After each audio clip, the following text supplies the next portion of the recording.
তাহলে সেই কাজটা অনেক ভালো হয়।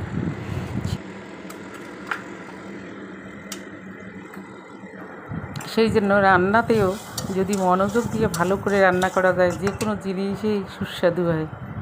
সেটা ভালোবাসার উপর নির্ভর করে।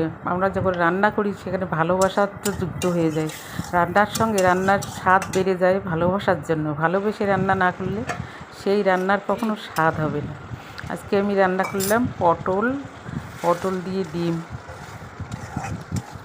খুব সুন্দর টেস্টি হয়েছে, দেখে মনে হচ্ছে খুব ভালো হয়েছে। খেয়ে দেখেছি ভালো হয়েছে। তোমরা এইরকম করে রান্না করবে, দেখবে কত সুন্দর। ডিম খেতে এমনিতেই ভালো লাগে না, কিন্তু এভাবে করলে অনেক ভালো লাগে। সকলে ভালো থাকবেন, সকলে পাশে থাকবেন, আমার ভাই বোন বন্ধু বান্ধব সবাই।